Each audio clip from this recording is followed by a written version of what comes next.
Hey, good afternoon there, GCI Turf Academy. This is Mark checking in from Green Bay, Wisconsin. It is October 6th, 2019, and today we're going to talk about some reel mowers. These are two of my collection, I guess you would say. As most of you know, if they've been following the Academy any length of time, I like equipment. I am a equipment junkie. Not as big as some of the professionals, but I like to have my toys, and my yard is basically my hobby. This is where I spend most of my time when I'm home. I like to have that pristine country club look after mowing, so this is what I do. So what we're going to do today is we're going to mow with the John Deere 2653B. Now the John Deere is a trim and surrounds mower. It has a cut from 5/8 of an inch up to 2 3/4. Now, over the last couple of years, I've been following the GCI Turf Academy program almost to the T. I've been using the Academy fertilizer, and I've been using Green County products. The Green County products I apply every 30 days, starting with the May application, and I'll probably put one more on yet towards the end of October, because right now our temperatures are dropping somewhat.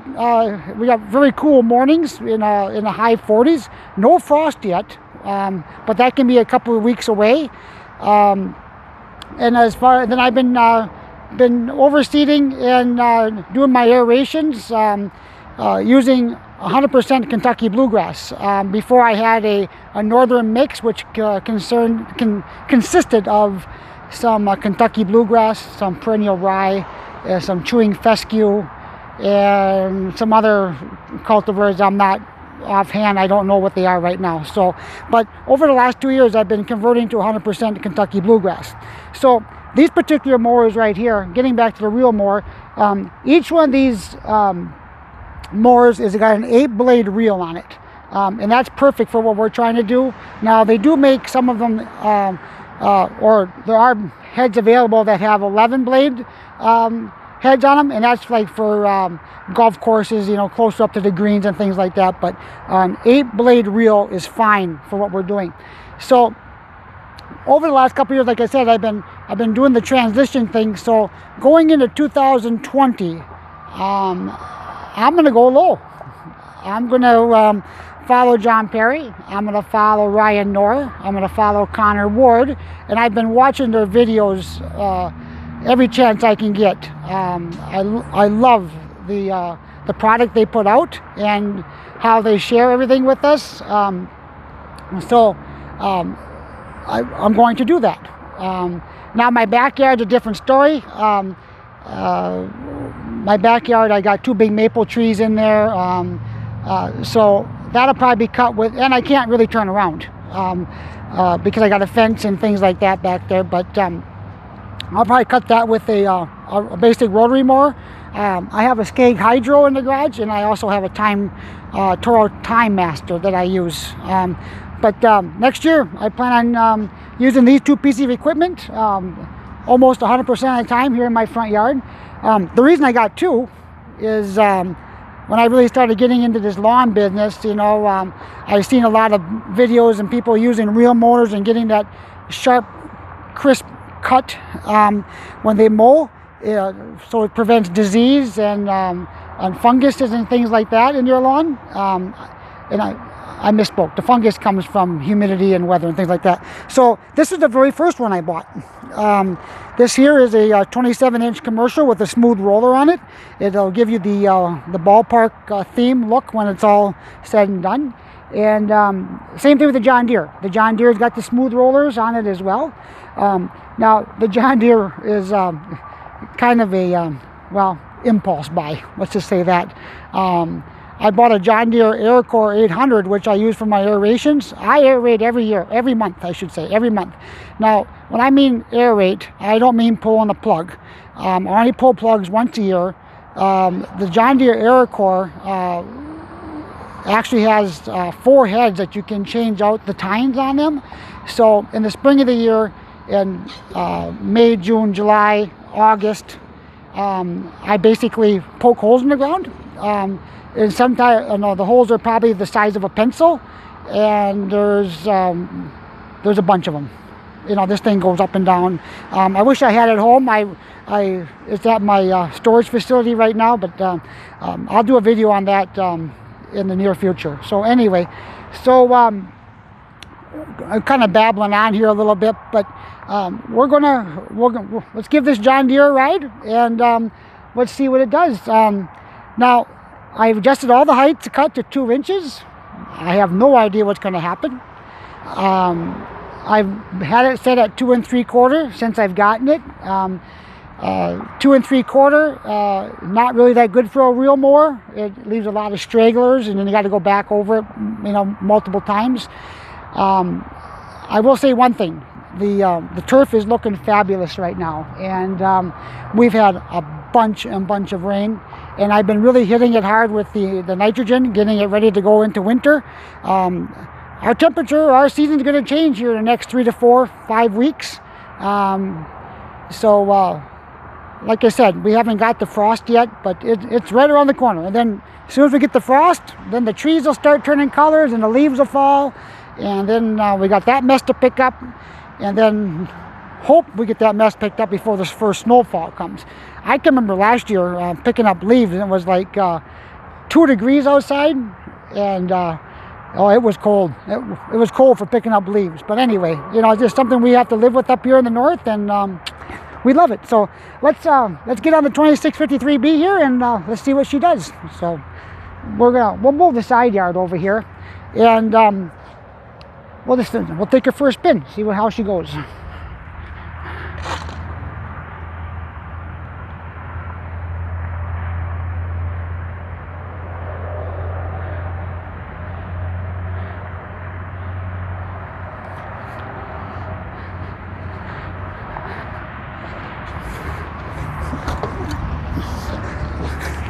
This is one of my favorite toys. I really,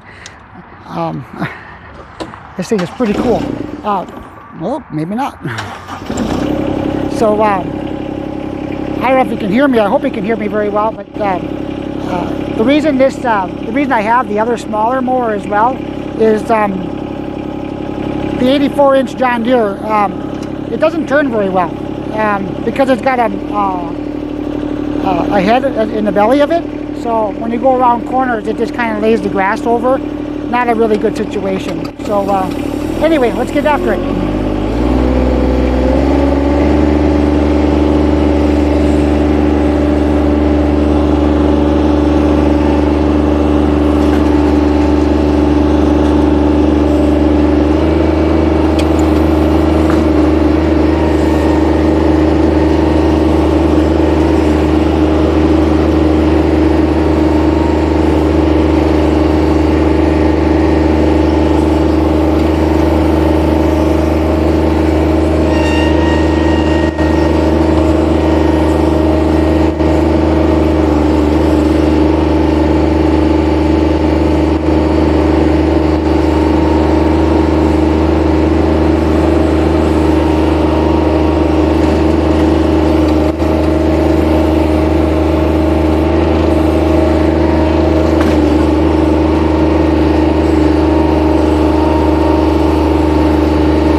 Okay, so that's pretty much that for the 2653B. It looks like it did a fairly good job. I don't really know. Let's take a look at it here and see what we can do. I got to be honest with you. I I did do a trial run.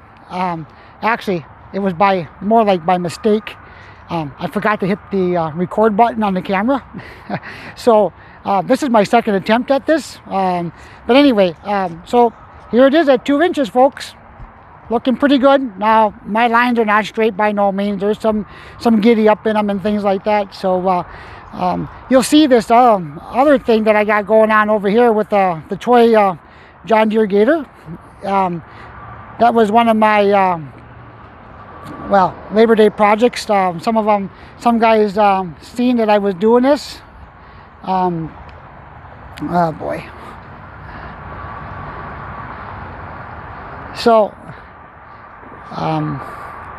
excuse me here. Okay. So basically what has happened over here is those utility boxes, you know, they're always kind of in the way and hard to get around and things like that. So on a daily basis, I've got neighbors that walk through and say, man, your lawn looks fabulous, you know, one thing after another. And I am very grateful for that, that I'm actually given the option to have a yard like this. So anyway, going back to the John Deere Gator, I got that John Deere Gator off of Facebook Marketplace. It does not work. It's a kid's toy.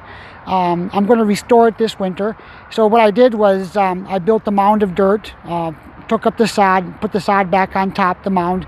Eventually the Gator will sit up on top of there with lights and everything for winter, and there'll be plants and flowers potted in it. And the theme is going to be working on the golf course.